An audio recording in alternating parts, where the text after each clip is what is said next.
Hello everyone, and welcome to episode 264 of the MTG Goldfish podcast. I'm Seth, probably better known as Saffron Olive, and we have the full crew here this week, starting off with the owner of MTG Goldfish, Richard. What's up today, Richard? Hey Seth, it's going well. How are you doing? I'm doing well. We actually have a ton of stuff to talk about. I'm pretty excited for this. Lots of interesting topics today. But before we jump into that, we have another co-host in Krim. How are you doing today, Krim? Morning, Seth. I'm doing all right. Well, that is good. Everyone's doing all right, and we have a ton of Magic news to talk about. So this weekend was Worlds. We've had big tournaments 3 weeks in a row, but this is the last one for a minute. So we're going to be talking Worlds and Standard and all that stuff. We also got the release of Challenger decks. We got Secret Lair drop number, I don't even know what this one is, 7 or 8 that we've had. A new one that came out over the weekend and kind of interestingly was announced over the weekend and went on sale over the weekend and I think is already done being sold at this point. So a flash sale of a new Secret Lair. Also a kind of interesting judge topic that came up in relation to Worlds. And then of course, answering your fish mail questions. So that is the plan for the podcast today. And before we jump into it, a reminder that our show today is brought to you by Card Conduit. And if you've ever struggled selling your Magic cards with the hassle of sorting and shipping and all that stuff, Card Conduit is the easiest way to sell your Magic cards. It's a new service from the folks over at Card Hoarder, and they will sort, grade, and sell your cards for you. And once your shipment is processed, you'll receive the proceeds minus their fee. And right now, you can get a 10% discount over at cardconduit.com/goldfish. So thank you to Card Conduit for supporting the show. And with our sponsorship stuff out of the way, let's talk Worlds. So Worlds, one of the most unique tournaments, I think, of the year. Only 16 players. The structure of it was pretty unique, I would say, at least for Magic tournaments. And in the end, it was Paulo Vitor Damarosa, PVDDR, coming in at top, becoming the world champion with Azorius control. But what do you guys think of Worlds this weekend? What was your overall impression of this event that Wizards really advertised, maybe more so than any tournament that I can remember? This seems like they've been advertising this for a month now leading up to the event. I mean, okay, well, first off, my eyes were glued onto coverage this weekend. I thought it was awesome. It was so much fun watching it. I really love the whole picking your champion thing this time around, and it felt like the perfect fighting game character selection screen.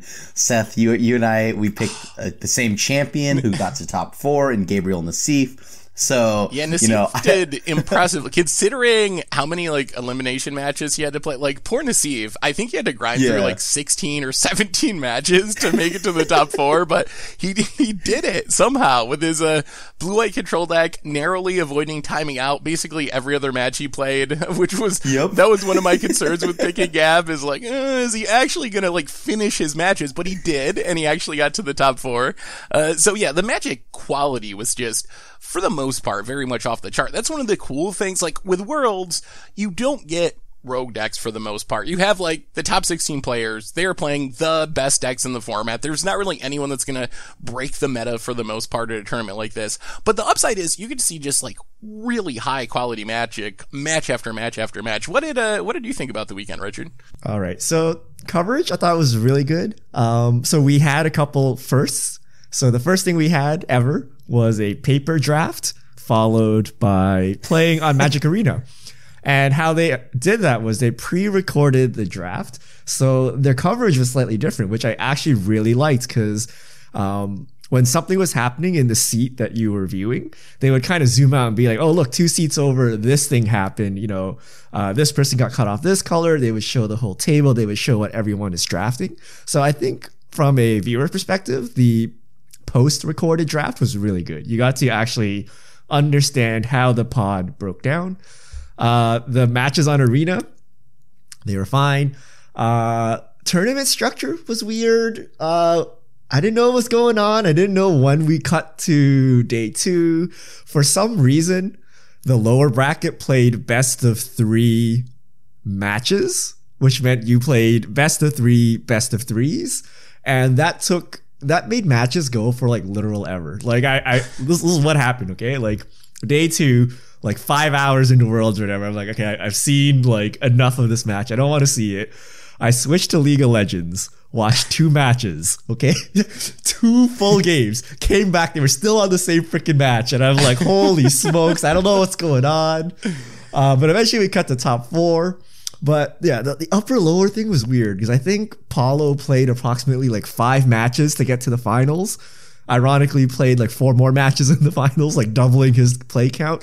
Nassif played like 12, 15 or something on his way to top 4. Like, getting into lowers made you ridiculously, fatigued. Yeah, like you just played forever. Like I got tired watching. Okay, I like cut part of day 2 out of my program. But the finals, top 4 was like the longest I've seen to eliminate 4 players. They started later, so normally it started at like 9 Hawaiian time. They pushed it back, so I thought, it's going to be a short day. Again, every match went to like game 3, and then like the actual third match as well. But in the end, it was Paulo versus Marcio.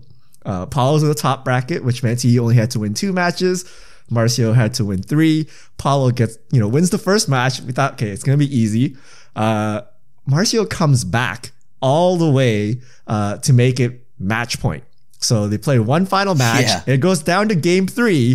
This is like the most epic finish of all time. And then Marcio does the weirdest mulligan decision I've ever seen in my life. Gets mana screwed, dies, and I'm like, am I missing something? Like, was that not the sketchiest keep ever? Like, he had the momentum, his deck was favored. Why would you keep such like a sketch hand? And then that like ruined the whole tournament for me. Although Paulo won, Paulo was my champion, so that was good. But I want to see like the write-up. I want to see the write-up. I'm like, why would you keep that sketch hand when you have so much momentum coming all the way back to match point and having a deck that looked favored? Like, whenever the games played out, it looked like his deck was favored against Paulo. So I just did not understand that final mulligan decision. It seemed like a tilt mulligan, but he wasn't the one that should be tilted. Paulo should have been tilted out of this world from not being able to close it out for so many matches. Yeah. I wonder if like the pressure got it. Because, like there is the thing with Marcio and how like when he plays any big tournament, he always finishes second. Yeah. And sometimes when you have that in your head, you will play the tournament and you'll do something like that, maybe, right? Where you're just gonna get in your own head and put yourself into a tilt keep or something like that. So ironically, I think like the day before on Reddit, there was an MPL member who said that they like qualified twice for a players tour or something, and they're not allowed to concede due to the wording in the MPL contract. So I'm guessing like you can't intentionally draw the top 8 and things like that. And then people are saying like, how could you enforce it? You could just like keep sketch hands and never play lands and then just die and then concede like that. And then when that happened to Marcio, I was like, is this what happened? Is this match fixing? Like, what's going on? Like, that was such a sketch keep. I don't know why Marcio would want to lose though. Like, what would the possible upside be of like throwing the finals? Isn't it like, I'm trying to look at the prize pool. I think like that single game is worth like at least like 150k, maybe 200k. I know the winner got 300,000. I'm trying to see what second place got, but I'm pretty sure it was like a very meaningful drop down to second place. So do you think they actually played that, or do you think they split it? Are you allowed to split worlds? I think they are no. If you're in the MPL, I don't think you're allowed to do that anymore. Huh? Yeah. So I'm pretty sure that they actually couldn't like have a prize split. Because I was listening to Brad Nelson's podcast, and he was talking about how they used to be able to do stuff like that, but they no longer can thanks to MPL rules. Maybe it was behind the table split. Like, check your bank account, check your PayPal account. I'll wire you the money after the loss. $150,000 for that one game. $150,000 is a payout for second, $300 for first. So that is more than most, maybe all pro tours in the history of Magic based on that one match. Like, winning that one match is the equivalent of like winning 3 normal pro tours where you get like $50,000 for first place. That is a ton of money that's on the line. So I could see nerves playing a factor. Like, even for people that are used to playing high level Magic, you're not used to playing a high level Magic where a single mulligan decision is the difference between $150,000 in losing that. Yeah, and like I think a lot of factors go into it on the big stage, right? as I had mentioned earlier, like with Marcio having that thing like known about him where he always finishes second, that really can kick in, right? Like, I'm not gonna lie to you, like when I played in tournaments and like I was like, well, I had this thing where I knew I would always get into the top 8 of events, but then I'd always go one and done in the top 8. And sometimes when I get into top 8s, it would always set in like right at the top 8, and then I'd like pretty much punt myself out of a PTQ. I would make sure I got one and done, and I didn't mean to. It was just sometimes you just get in your own head. Yeah, so I want to see the write up from Marcio for this. I want to learn. I want to know, like, did he feel, was he just fatigued? Like, did he go delirious? Like, after playing Magic for like 4 hours, delirium was set in. He misclicks. He was like, I want a ball. Did he press keep? I'm like, oh boy, that was the punt. Or he just thought like, no, Paulo's got him. Like he's got to take the risk. It's got to be this hand. I mean, maybe sometimes like I won't lie to you either. Like you got to lean into the the spicier hand, as I would like to call it. The content keeps. It was for the content. Hashtag for the content. Hashtag content keeps. So I think what did y'all think about the structure? Like, I think that was my biggest problem with the event. Like, the coverage was very good. The play was very good. We had some really interesting matches, despite it just being a handful of decks, which is normal for a tournament like that Worlds. Toffle play. But I just really didn't like, I guess, the structure of it. So I was talking about this to people on Twitter, and I don't really follow or play fighting games, but apparently this is the normal prize structure for fighting games. Yep.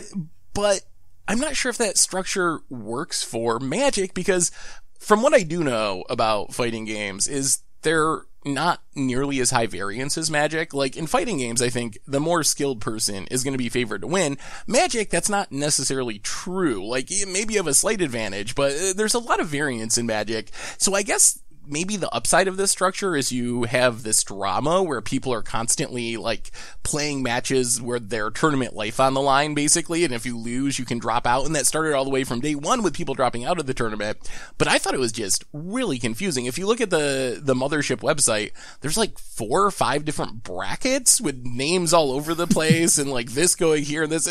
It was like that. It's like that, Charlie Kelly meme from Always Sunny, like where he's pointing up at the board and it's got all that yeah, stuff. Like that is the tournament structure of Worlds. Easy. So yeah. So I don't know. Do you think they should switch it up in the future for this style of tournament, or should they stick with this kind of fighting game structure? I see why they chose to go with the structure, because Magic is it's 1v1, right? And it was a lot like watching like an Evo tournament.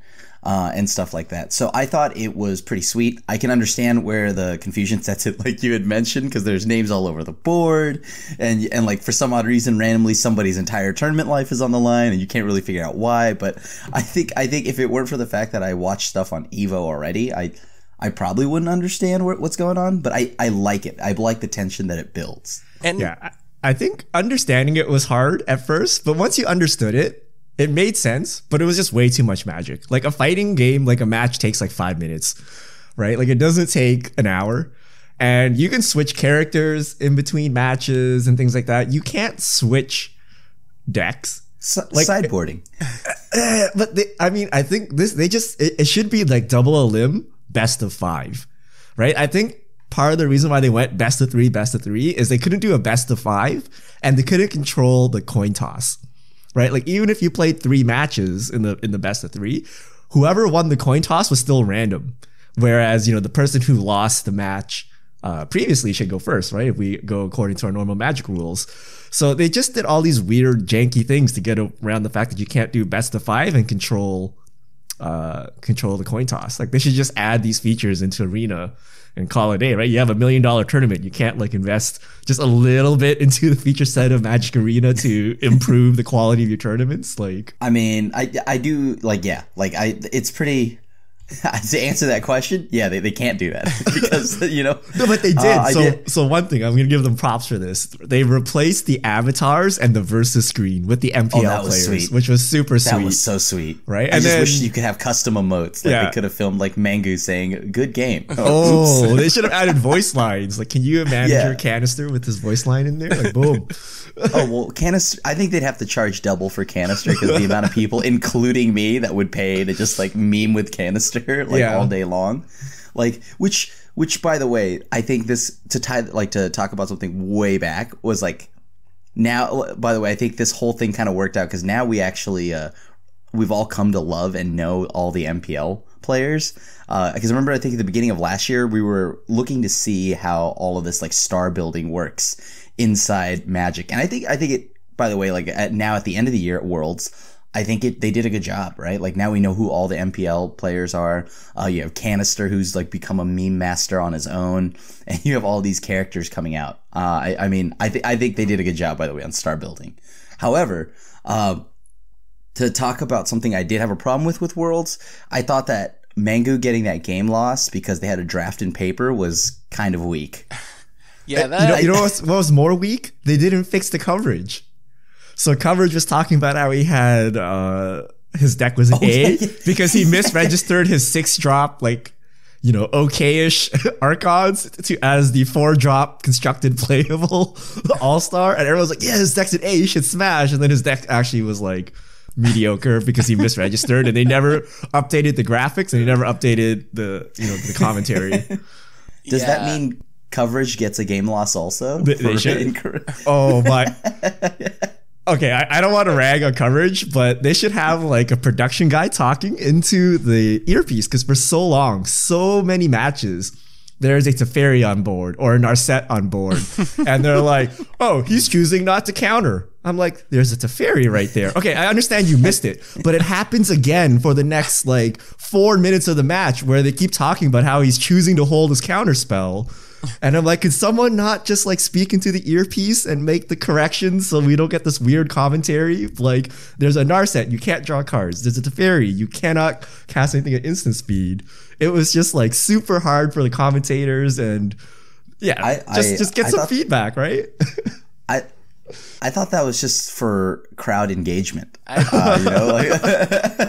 break check, so you are paying attention. Yeah. If there was ever something that kind of reconfirmed the idea that maybe static abilities on Planeswalkers aren't a best thing, it's probably that really good professional commentators a year and a half after War of the Spark released are still that's something people are still missing. I figured people would adjust to static abilities on Planeswalkers eventually. Nope. It has still not happened. And they have been I still do it. I still crack my fetch lands into Ashiok or card draw spells into Narset. And I play as much Magic as anyone. So, yes, maybe it would be nice if there was a way they could fix that, but boy, that is a really common mistake still somehow. Oh yeah. And especially if this were paper, oh my god! On paper, I can't tell you how many times I do that. I casted Thirst for Meaning into an Narset. I was like, oh yeah, you get to discard a card, hooray! Literally, I played against. I think I've gotten too spoiled by Arena because without an animation there, I can't tell something's happening. And the other day I was playing at a Pioneer tournament and. My friend, I get paired in the last round. He sacks his Selfless Spirit, and then right after I go, okay, resolves, and then I try to Dreadbore his other spirit after it resolves. And I'm like, I feel like I should put on my clown makeup and ride my unicycle out of here. All right, another Worlds topic I wanted to ask you both about is. So Paulo won, and Paulo has been on a heater lately, and Paulo's someone that for me. He's always been in the 3rd to 5th range as far as greatest players of all time. I've always considered either Kai or John Finkel being number 1, and then Paulo's kind of, for me, always been in that next group where it's Paulo and Nassif and LSV is maybe in that argument. There's kind of a big-ish group there behind the top 2. Is it time that we got to reevaluate Paulo? Is Paulo someone who as crazy as it sounds to say this, is he arguably just ahead of Finkel, ahead of Kai at this point? Should he be in the literal greatest of all time conversation and not just like, the greatest of all time outside of the top two that are clearly the greatest? I would say, yeah. I mean, like, first off, I think he's definitely in the conversation. He's proven time and time again that, like, he takes the most efficient line. Watching him play, which Players Tour was it? I think it was Brussels, and like watching him play at one life against Mono Red and then work his way back in, watching him doing crazy lines like blowing up his own Voice of Resurgence just to fill his yard up so that he could cast Uro again, like all this other stuff. Like I just think that Paulo is just in a whole nother league when it comes to play level. Like, he is efficient, very good. He's the people say it all the time, but I actually think Paulo it doesn't matter what deck he's playing, he can beat you with a ham sandwich. It doesn't matter, right? Like, like he will win. Like, I don't get, like, whatever the odds are for that matchup, that would normally be true if it's not against PV. Like, I'm pretty sure he can beat Tron with blue-white control, like, easily. So would you say he's number one of all time then? Would you go, I know you said he's in the conversation. Give me your top three. Like, you got Paulo, you got Finkel, you got Kai. What order would you put them in? If not first, then second. I like between John Finkel. It'd be a swap between those two. What do you think, Richard? This is such a tricky. All right, here are the stats, which I've pulled off this tweet. Which where did this come from? From Odin FK. Okay, Paulo total PT 62, wins 2, top 8's 14, top 16's 15, lifetime earnings 600,000.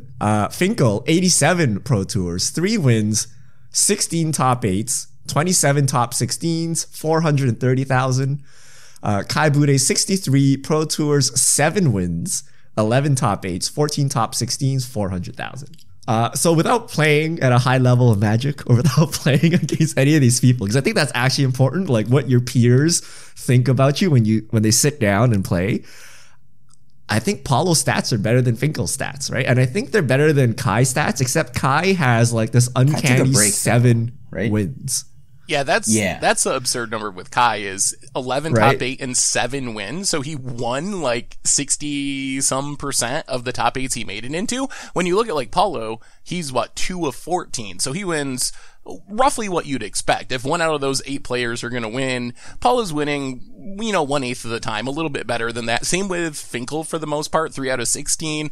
But then those numbers on Kai, like that's the one number that I think keeps Kai in the conversation for me. If it wasn't for just like the absurd rate of winning once he got into the top 8, the ability to like close out by winning the tournament, then I think it would clearly be either Paulo or Finkel that I would rank ahead. But boy, that number it's just really like staggering to win that often once you make it into the top 8. But here's Kai the thing. was certainly efficient. So Kai was efficient during a period, right? Like Paulo's been good, like efficient over his entire career. And that career includes now, which is, arguably the highest level Magic has ever been, right? Like if you take a pro from 10 years ago and a pro today, not even a pro, like some amateur today, they would probably crush the pro from back then, right? Like just what we know about Magic, the level of competition, the growth of the game, it's much harder today to do well than back then. So like it's a lot like how people nowadays like compare like LeBron to Michael Jordan. Can you compare the two? And I would say like it feels a lot like that. But at the same time, like I think it goes both ways. So I think you are right. Like the level of competition is definitely improved over the years. But at the same time, looking at it from the other direction, players today have a lot of advantages that Kai or whoever didn't. Like, you didn't have MTG Goldfish. You could just look up the metagame. You didn't have people that are like publishing, breakdowns of matchup data and all that stuff. So like, while yes, the overall play was worse, like it also comes with a lot of disadvantages too, I think. So maybe it evens out to some extent. Nah. I think it's like reverse football where you're like, Dan Marino is like the greatest quarterback of all time because like, you could just like annihilate the receiver at the line back in the day, right? Like, and he had like obscene passing numbers where today is really easy to get high passing numbers. But then like Kai Bude is like Tom Brady, like, but my like 8 million Super Bowls, right? Yeah. But I don't know. I think just like Paulo playing at a high level today and putting up the same numbers as the other two, to me, puts him up there. The problem is we all grew up as, you know, with Finkel and Bude as like the gods of Magic. So it's like really unsettling to like unseat them in our minds. But just look at the numbers. Like Paulo's numbers are ridiculous. And every time I watch a tournament, he's like top 8ing it for some reason, right? Like it's just ridiculous that he's still doing it today. Roll.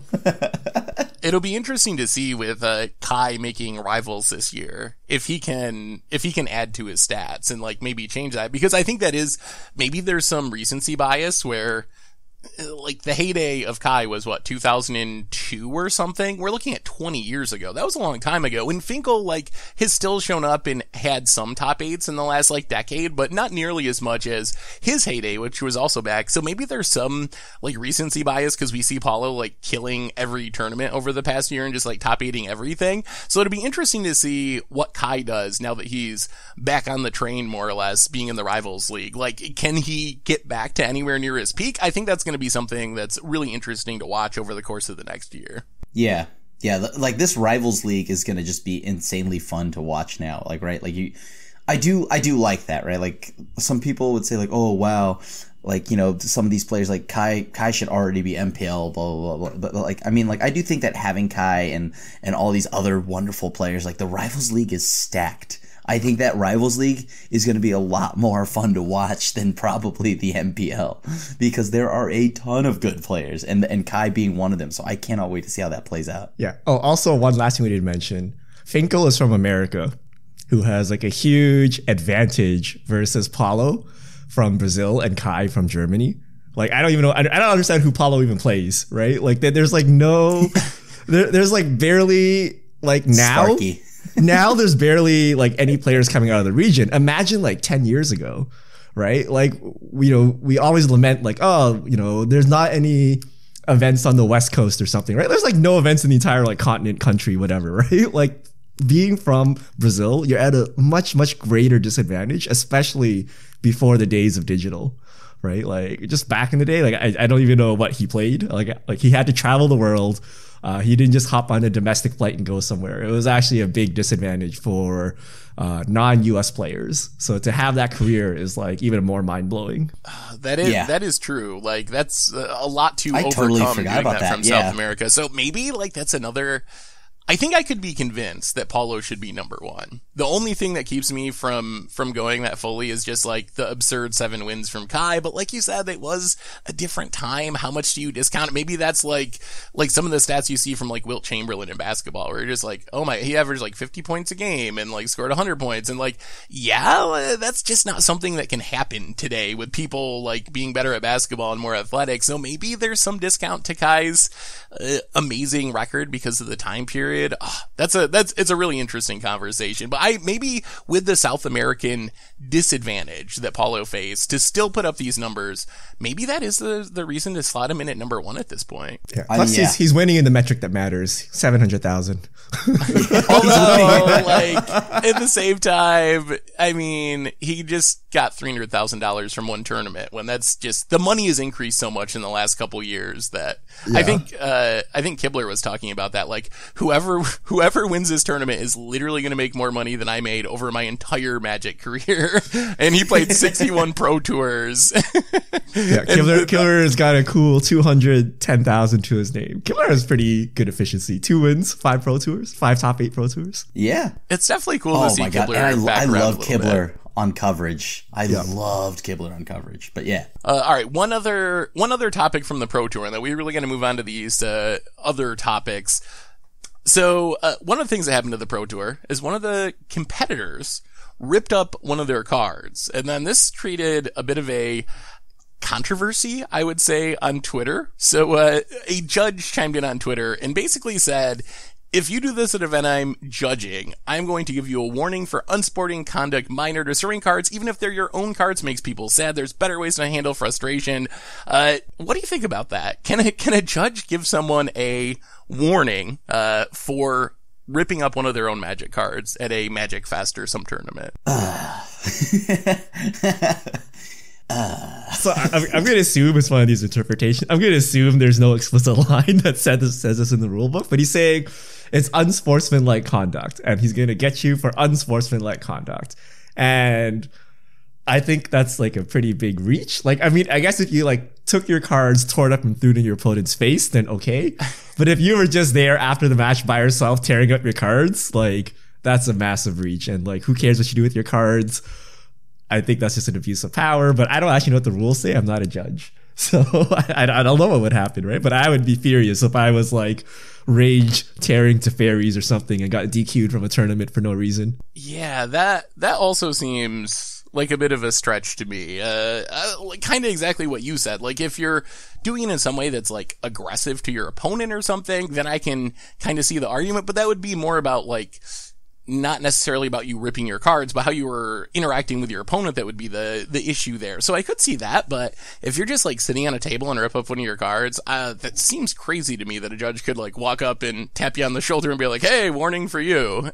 If like the judge really wanted to do that, I think this actually, because I'm trying to remember here, when I was taking my L1, this was a long time ago. I think I've lapsed as a judge because I barely even know how the stack works now. I remember there was something where like we were talking about if you just ripped up your own cards and stuff like that, that could be some kind of infraction. So in the rules, I think it's somewhere there. I don't understand the point of it, but yeah, like I guess. What about, like, how about this? Rip it? No. Wait, I got a better one for you. Yeah, I think that's what sparked it. Oh my I think gosh, that's what flip it or rip it. So if you're at Worlds, okay, and you lose your match, you take your keyboard and you smash it. Game loss? DQ? That's unsportsmanlike conduct, right? You would get DQ'd for that, right? But also brilliant product placement. Because so I guess okay, that's probably true. So maybe if you rip your card, it's the same thing? Now, okay, what if you were backstage smashing keyboards? So not in front of your opponent, not in front of the cameras. You were just like, why did you mulligan? I wanted to keep it. You smash your keyboard. Is that a DQ if you did it in private? I feel like that stuff is accepted in other sports. Like, you see baseball players that like strike out and then go like smash the whatever Gatorade cooler in the dugout or something like that's, and they don't get like kicked out of the game or anything. So like, or basketball players that, I don't know, kick the ball into the stands. I think it's a privacy thing. You smash your bat in your dugout. Football, you get a touchdown, you put the ball in front of your opponent, 15-yard penalty, right? Like, yeah. It's like where you do it, I think. It's like if you took your bat, walked up to the pitcher and started smashing it on the ground, like I think you would get something in baseball, right? Yeah. But how does I think it's the privacy of it. But like, how does that go with, I guess I could see like, maybe you're sitting at a feature match table and you lose and you're just like, like rip your cards up on camera, and like, I could see how people would be mad about that. But like, if you lose and then you go off to some side table that isn't on coverage, although technically not private, like, is that still and then baby the rage there? Yeah. I think you should be allowed to do that. I mean, I don't know. I guess like, because I've literally seen somebody at a PTQ lose and literally scoop their deck into the trash can right next to the table. Like, well, that's a power move right there. Like, it was like a clean sweep. They took their left arm and they just brushed it across the table into the trash can. I laughed hysterically, and then he came back and got his cards. Oh, that's hilarious. All right. Well, I guess there's no clear answer, but something to be aware of, I guess, if you're going to tournaments. It's on the judge. It's on the judge, really. Like, because, like, you know, they'll say, like, there's a lot of things that are on the judge. Like, whether you can play with a certain altar or whether or not you can scoop your deck up and into the trash can. Like, you know what I mean? Like...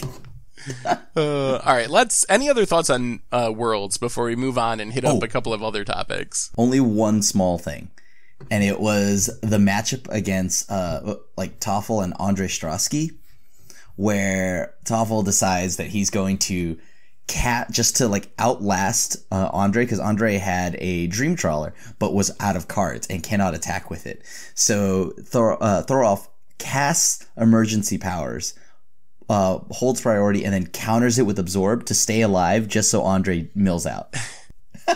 I thought that was the sickest play of all time. That is super sweet. That was definitely a good one. But yeah, that's it.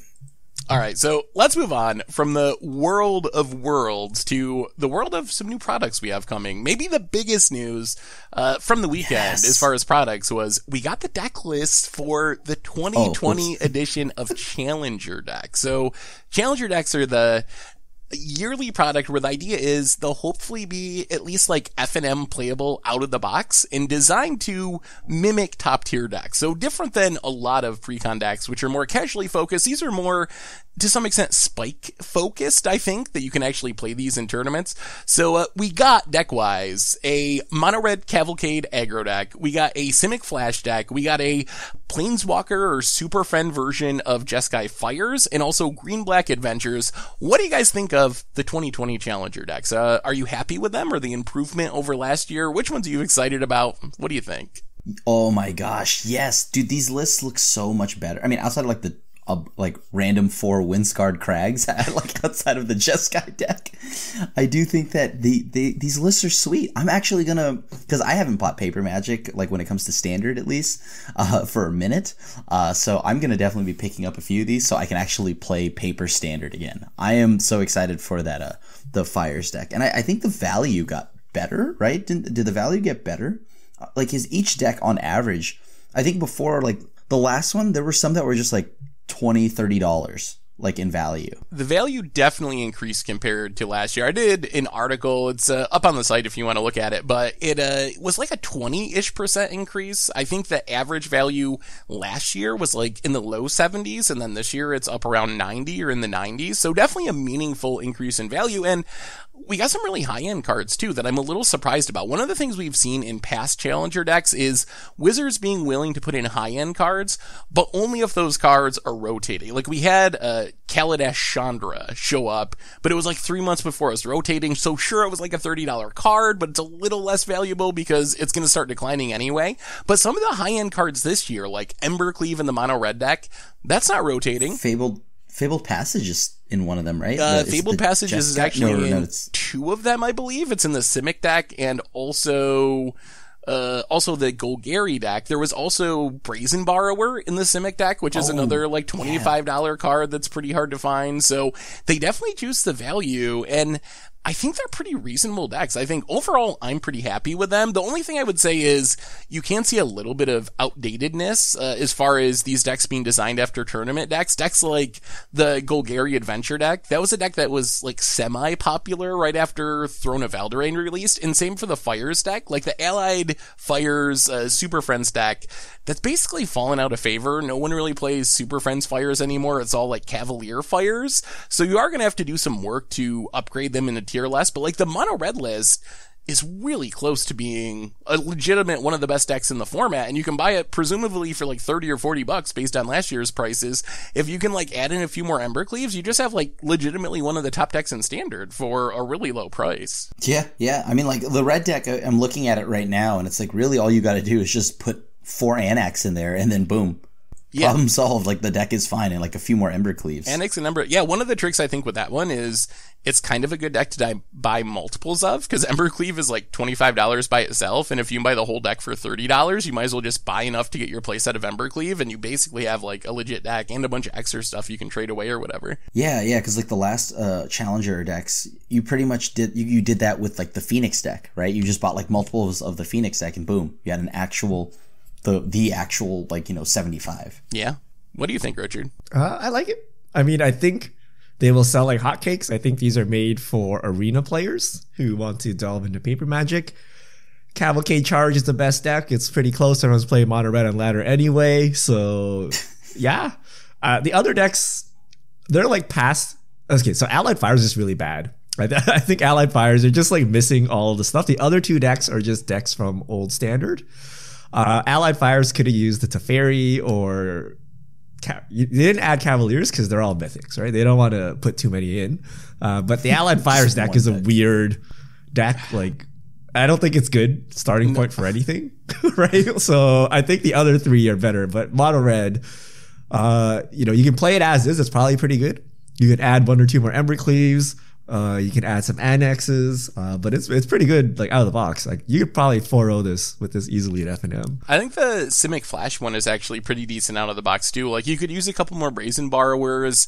Thornwood Falls is like kind of obnoxious in the mana base, but really it's pretty close to the tier quote-unquote version of Simic Flash, which isn't like a top-tier deck at this point, but I still run into it on Arena and stuff. There's still people that play it and beat me with it on occasion. And then the deck that I also do kind of like is the Green-Black Adventure deck, not because it's good right now, but because it essentially survives rotation. So even though you're not getting a top-tier deck, if you pick up that deck, you're picking up a deck that you can play for 18 months or something, when the other decks kind of go away at rotation. Like Simic Flash loses most of its key pieces.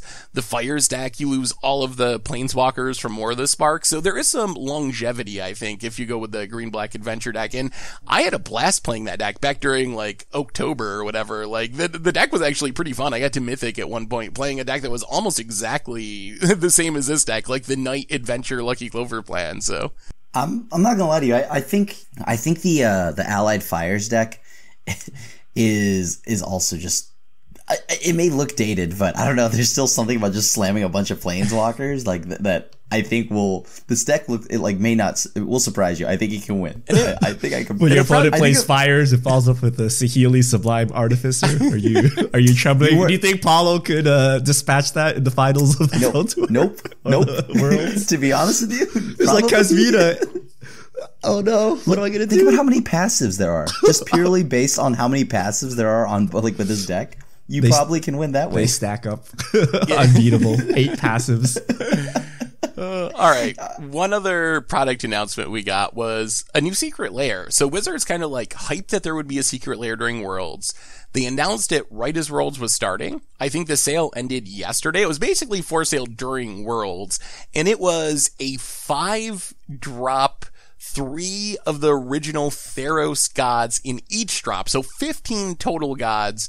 Individual drops, I think, were $40 for 3 gods. And then all together, you could get all 15 gods for $150. They have this sweet constellation art, which we've seen, like in the collector's boosters for Theros Beyond Death, kind of the Nick Sky background god style. And they're foil. And they are foil. And did you get one, Krim? Did any of you get one? Yeah. I picked up all the gods. Just because, like, I love the constellation art, and these things are beautiful in foil. If it's anything like the Theros foils, like it's going to be absolutely gorgeous. And because I actually just don't have some of these gods already. And for EDH, I got to have some cool cards in my EDH deck. Like, I don't actually own a Perforos God of the Forge yet. So, I mean, I can pay what is essentially $10 for each god, as opposed to like $40 or $30 for a Perforos. And then, granted, I have no need for an Afara, but maybe I will at some point. Someday, Afara. Yeah, but I think this is a pretty sweet deal, because, for somebody that plays EDH, most decks will run one of these gods, right? So why not? Yeah, it definitely seems good for EDH players. I think I added up kind of like the non-foil price of all the gods, and it was right about $150 anyway. So from that perspective, you're getting a fair deal, and the art is really cool. The foils, the original foils of the Theros gods, some of those are really expensive, like $60 or $70 a piece. Hard to compare Secret Lairs to original foils because they have so much supply because of how they're distributed, but it definitely seems like a pretty sweet drop. What did you think of this one, Richard? I like the art. So it's available. It's gone already, right? It was only available during Worlds. They revealed it during Worlds. I think it's fine. I don't know. I don't usually buy these kind of products, but if people like them, I don't see why not. And I like that they're the old cards that don't have like a million promos for, so. Yeah, and it was kind of cool to see the old cards with the new style of art. The only thing I would say that I kind of maybe dislike a little bit is how like pushy some of the sales techniques come across to have, like the whole FOMO thing where it's like, hey, we're going to tell you about this right now. It's going to go on sale right now for like 2 days. And if you don't get it, sorry, you're out of luck forever. So players can't like budget for it. Haven't you seen a QVC commercial? Yeah. It feels like that. It comes Kimler was was doing QVC pushy commercials. act now and we'll throw in, a stained glass planeswalker, right? I'm surprised they didn't do that, but I mean, I actually hope that they do that. I think that'd be a really cool commercial for like a Secret Lair. Like pretend like it's QVC, but it's WOTC. So I kind of wish it was announced a little further ahead. Just like, I don't know, the high pressure thing. I feel like with so many products coming out this year, players need to prioritize what they care about and what they want most, because most players can't afford every single product. It's just so much money, and they're not, every product isn't designed for everyone. They're designed for specific niche audiences. So I wish there was a little bit more lead time rather than the like, buy it now. You got to get it right this second. But still, that quibble aside, it was a pretty sweet Secret Lair drop, and the art is spectacular, I think. I think Richard just isn't happy with these yet because they haven't released a skeleton drop yet, and he's waiting for that skeleton Secret Lair drop. If they Secret Lair drop skeleton, the Final Fantasy Liliana, I'd be all over it. I'd be all over it immediately. So you're telling me you don't care for skeletons then? No. I only care about. It can't just be a promo, right? I don't care about promos. It has to be something I actually care about. Like if there was like, say, Final Fantasy crossover, a League of Legends crossover, I would just buy all that up for no reason. But it was just like, I don't know. It's just, I can look up in the sky and see stars. No, I can't live in a city. I would love that. Like just to like kind of line up with Final Fantasy VII Remake, where they release like maybe like a bunch of basic lands that are like scenes from like Final Fantasy. I think that'd be really cool. But I can always dream. Yep. We got to do like Hasbro crossovers. I don't know what it would be, but I mean, yeah, they had Transformers, right? But they're not legal. If they were legal, I would play like Optimus Prime Solemn Simulacrum or something like that. I would get that. I think that'd be really cool. And specifically, I think just basics are perfect. Like you can capture a lot of sceneries of it's like Cybertron. You're like, what? Why is this on my basic planes? But okay. I won't argue it. I'm like, hell yeah, give me Cybertron, right? Like. All right, well, let's move on from Challenger decks and lair drops and answer some fish mail before we run out of time today. So, Richard, fish mail us. All right, if you have questions, send them to @MTGGoldfish with the hashtag MTGFishmail, and we'll get to your questions on air.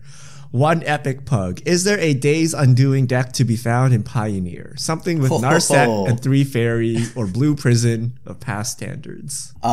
Yes. Oh, I mean, I played one. And it was on my, it was Dimir, wheels. And it was a sweet deck. Like you play the full 4 Narsets, you play 4 Notion Thief, and then you play the 4, it is all the things that you could want. And you play the land. What's the land? Gyre Reach Sanitarium. Sanitarium. There we go. Like, it is a sweet deck, and you will usually get people with it. Like, I mean, no one will expect the. I didn't add the white for Teferi, but if you wanted to, that's some sweet business. Believe it or not, I did not add the Teferi. I think someone 5-0'd with a list like that a while ago. So there is like a tiny bit of tournament, I guess, cred for the type of list. Maybe there's something there. I definitely think it's a fun deck, and you can play it. It's probably playable as far as being like top tier competitive. How did it go for you, Krim? Did you actually win some matches with it? Oh yeah, because it just plays a blue-black deck. You're just blue-black control that also happens to just make people very irritated when you wheel them. Maybe mash it up with Inverter, because then you can like shuffle your graveyard back in to empty your graveyard with the Days Undoing and then Inverter combo kill. Yeah, you could try. I mean, I haven't tried that, right? Like with the Inverter combo, but that actually be pretty sweet. But just think about it. Like when you wheel and you get to like Notion Thief them on top of that, like you draw like a bajillion cards, and then like because I think. The list was like 4 Thieves, 2 Scarab Gods. Because I'm looking at my article right now, and the deck was fun. It was a lot of fun. All right, next up, Rap Shonen. Is Magic the Gathering a sport? I like telling people that I play Magic when they ask if I play sports or sports are mentioned. I would. Is it? like a sport, like how like golf is a sport. I think that like I've always compared Magic to golf. So Okay. If someone walked up to you at a party, like, do you play any sports? Would you say Yes. Magic the Gathering? Yeah, I would say Magic the Gathering, but then I would also like I wouldn't say anything. I wouldn't elaborate on it after. I would just turn around and yell esports and then walk away. I don't think I would say yes. I don't think I consider Magic a sport. Maybe I think I could maybe be convinced or argued into it, but I don't know. I think I always associate sports with some amount of like physical activity. When like, is chess Shuffling? a sport? Yes. Is it though? Moving pieces? Like, Is chess competition- what makes it a hold on. sport? Is it like It- being I would competitive actually- or having like physical aspects to it? I don't think sports need to only be like doing jumping jacks or you know what I mean? Like I think mental sports is a real thing. So yeah. But it's not like our random definition, right? Like, is chess in the Olympics? No, it is not. Is golf in the I do- Olympics? No, right? No, but it is a sport. See? Is So- it though? so, like- I don't know. Okay, so I- is Magic in esports? Yes, probably, right? Even though you play in paper. But I would say esports, there's a different category, and you can sit here and argue. But if you're going to talk to like a normal person, then I think it's ridiculous to bring this up because it's so nuanced and you have to argue about it. They're like, you know what they're trying to ask, right? Like, I mean, like if you really want to talk about Magic, here's your in to talk about Magic. But I would say like, I don't play any sports, but I play esports. I play Magic, right? Like that'd be my response, right? But I don't know if I can say the straight face. Like I play card games. That's the sport I play. I don't know if I could do Is that. poker a sport? I don't think it. So I just looked up, and we can still debate this, but the actual definition of sports, like dictionary definition, does say it involves physical exertion. Like that's one of the But characteristics. that's vague. So Yeah, but after 8 hours of That's Magic, vague. are you not physically exerted? Like you are, right? Yeah. Like Gabriel Nassif's 17 rounds of Magic. Would you say that you've exerted yourself physically? mentally, I would say so. You've exerted yourself mentally. Like even like is playing a GP like physically? Demanding? This is a man who's never played in a GP. I could hear. Yes, it's very Yeah. physically demanding. I would say it's very physically demanding. Like Just you're- not in the same way, right? I don't have to Yeah. train for like 8 million years. But I mean, Like, I think well, you kind of do. You might actually physically, I'm like, eating chips all day is physically demanding, right? Like, but that's not what we think of when we say a sport, right? So which is bad, by the way. Don't do that at GP. You want to actually have a good balanced meal, or else you're going to be done Says- by round 2. Says the person who was literally munching chips while we were firing up our recordings Well, this well, morning. I wasn't at a GP. That's the difference. It's a cheat like, year. I would actually think esports has a better argument where you have like switch speed and reaction time, and then you can start getting into golf territory where you're like, there's some physicality to it, but you know it's not the same as playing football. But I think Magic is even further from that, right? It's just clearly a mental game, and I don't know, it's like taking a math test, a physical test. I don't know, like your brain is doing physical things. Like I don't know, right? Like that, like most people wouldn't draw that line, so I wouldn't consider it to be that. And now everyone's gonna flame me for saying Magic is not a sport. I agree with you. I don't think it's a sport either. It's definitely a competition, but I don't think it is how I would define sports. Fluffy Blue Boy. I recently bought a set of Arcbound Ravagers on the cheap, around $55. I was wondering if you guys think there's potential that they will do something in the future in Modern or any other format. I haven't seen an Arcbound Ravager deck in a long time, even with Mox Opal legal, right? Because at least modern wise. Do you think like I don't know, hardened scales can work in modern still, like without Mox Opal? Maybe like. I don't know. That's a tough one. Arcbound Ravager is a powerful card. It's a power level that, with the right pieces, it's definitely modern playable. We've seen that in the past. Oh yeah, So, it's definitely playable. I don't think it's impossible that the right like cards come along to make it good again, but without Mox Opal and with modern being so fast, a little bit skeptical that that's going to happen in the near future. So I would say unlikely, but not impossible that Arcbound Ravager suddenly becomes good again. Or how about this? It's a tentative answer because it's not doing anything currently until you go win that tournament with the Ravager. There you go. What about Boom. what about the other way to look at it? Is there any chance that Arcbound Ravager would ever be reprinted in a way that allowed it into Pioneer? No. Because I think it would be Please, no. very good at Pioneer. The issue with that is that Pioneer has, like Push is the best answer right now, so I guess that does kind of help. But like, what about other decks? I mean, I played a red-white deck, and Chain to the Rocks is kind of Path to Exile. Yeah, sort of. Declaration in Stone. Yeah. Well, Decking Stone is 2 mana. I'm serious. I think people have forgotten about Chain to the Rocks. That card is the truth if you're in Boros. But yeah, I don't know. I mean, I think it's too strong for Pioneer currently, believe it or not, with all the things going on. Even without an Inkmoth Nexus? What do you do with Ravager? I mean, I guess the lands aren't here, so that is nice. There is Hardened Scales, though. And Hardened Scales Ravager with Walking Ballista is pretty good. Yeah. Like, you've seen the ports, right? Like, people pretty much ported over Hardened Scales from Modern into Pioneer. And yeah. I would think Steel Ravager never dies. I think Affinity will be good again one day. They will print something or something will happen that it will return to Kaladesh. It's one of those archetypes that never go away, I think. Well, yeah. I mean, Affinity has stayed the same way, at least until Mox Opal got banned. Yeah, they'll print another one, or they'll print like no, I hope not. An artifact ritual or something. They'll throw like some requirement that like they think is hard, like you must have like 6 artifacts on the battlefield or something. Metalcraft. People will do it anyway.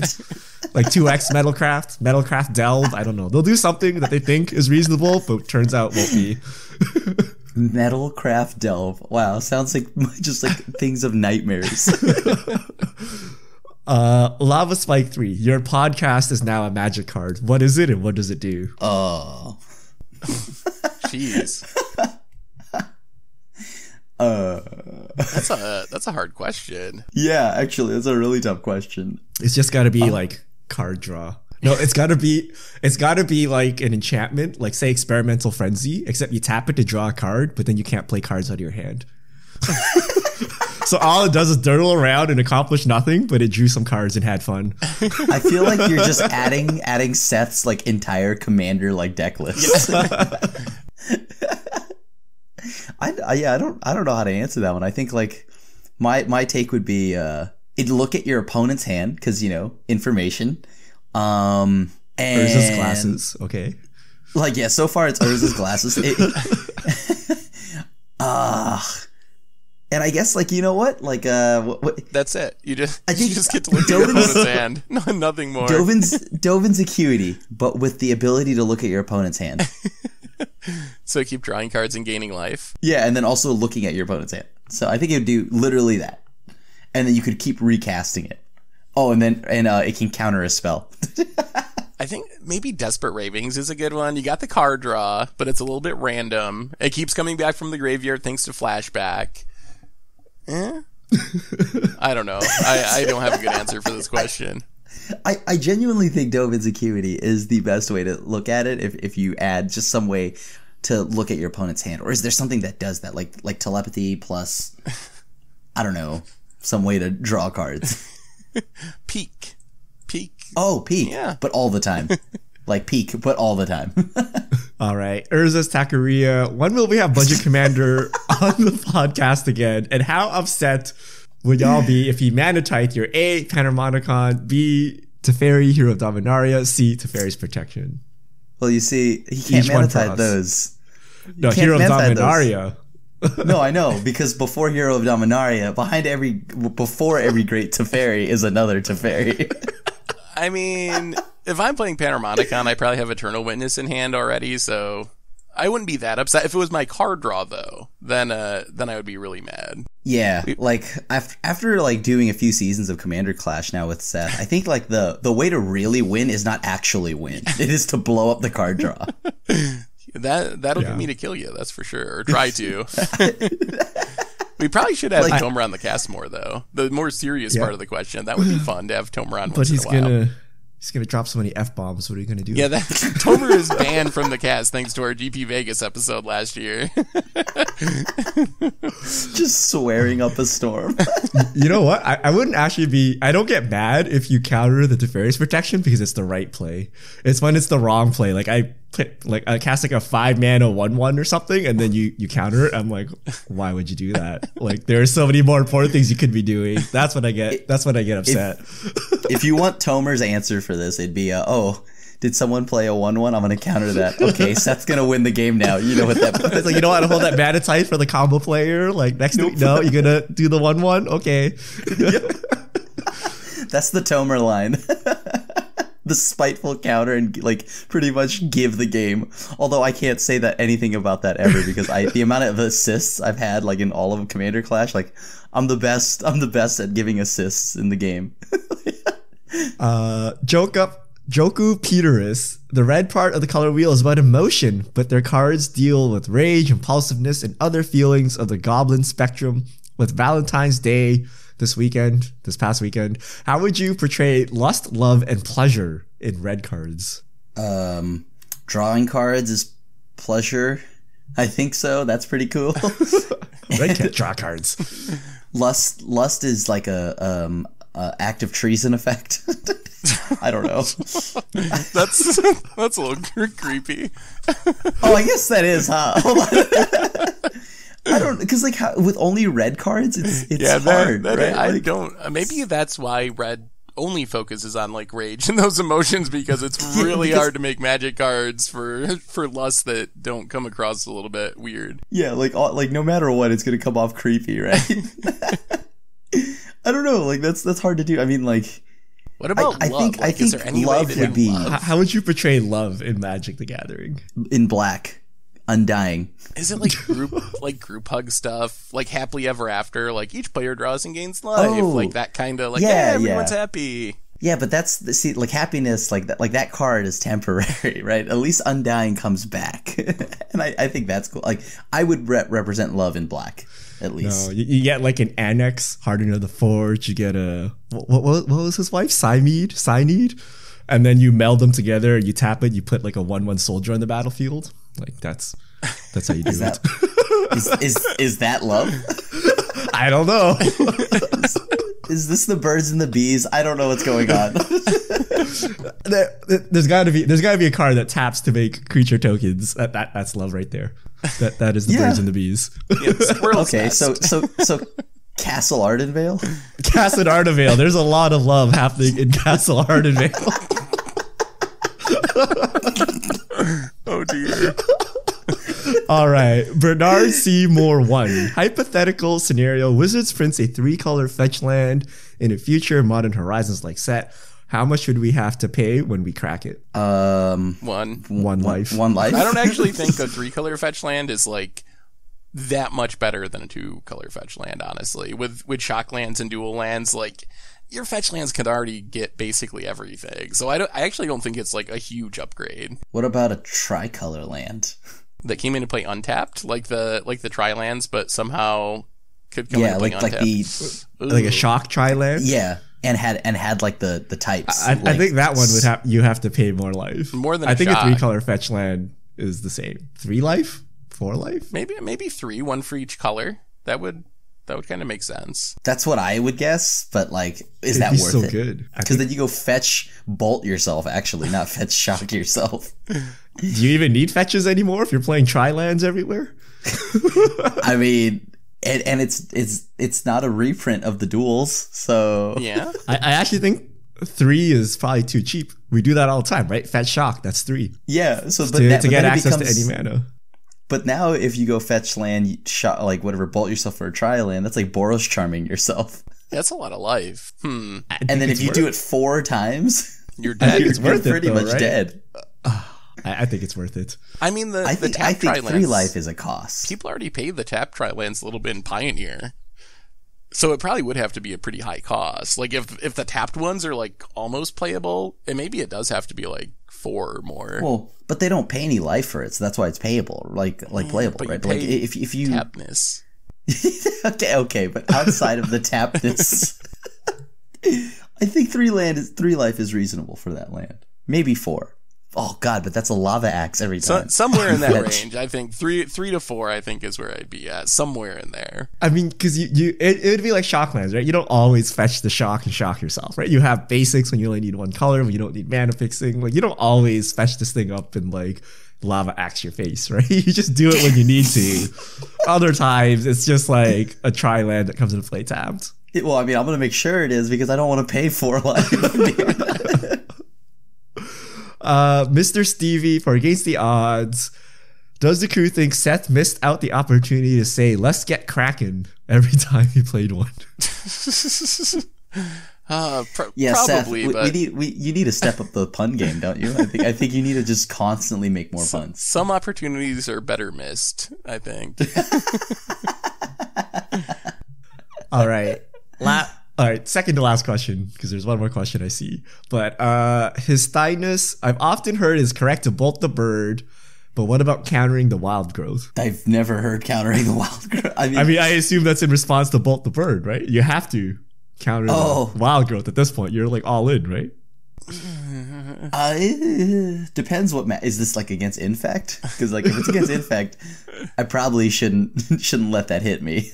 Probably depends on the counter too. Like spell pierce, sure, I'll spell pierce wild growth basically every time on turn one. If it's like counter spell, it's a little worse if you got to spend a real counter. And then I guess if it comes down to the matchup, as I said, like I don't do anything in their combat step unless I'm about to die. If it's like infect, right? I wait until the end of their turn and then try to wait, I'm an idiot. It's wild growth, not giant growth.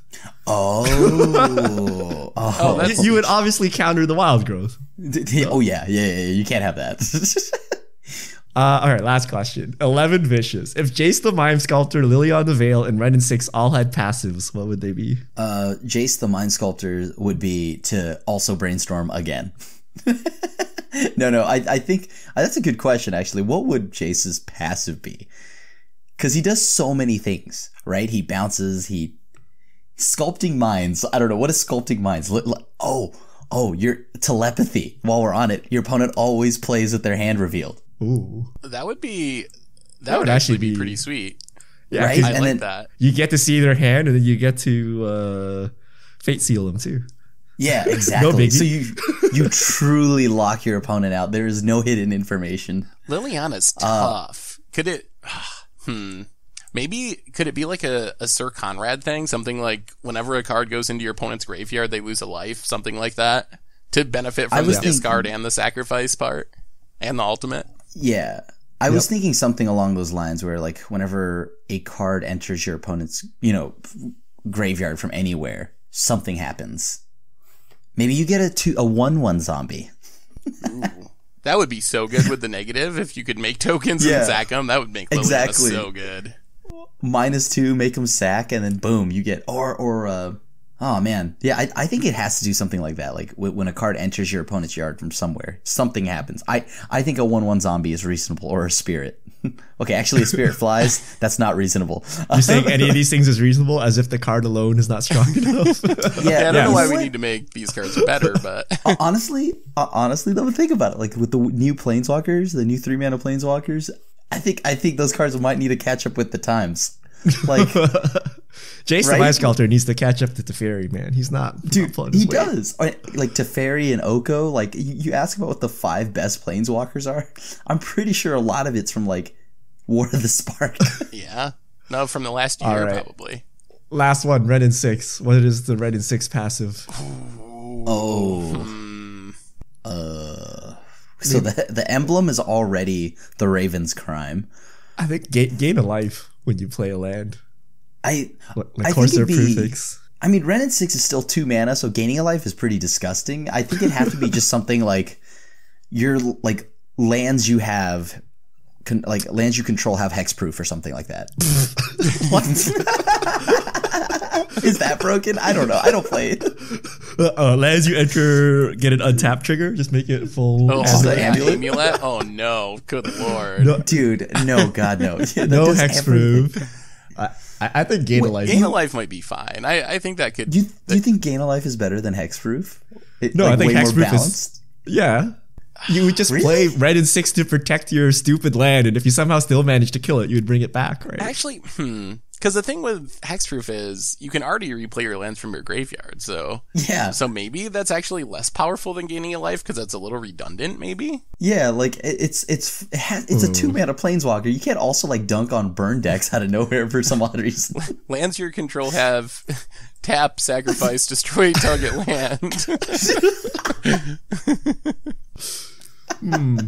All right. Yeah, there you go. Perfect. We'll go hexproof. And once again, yeah, I think hexproof.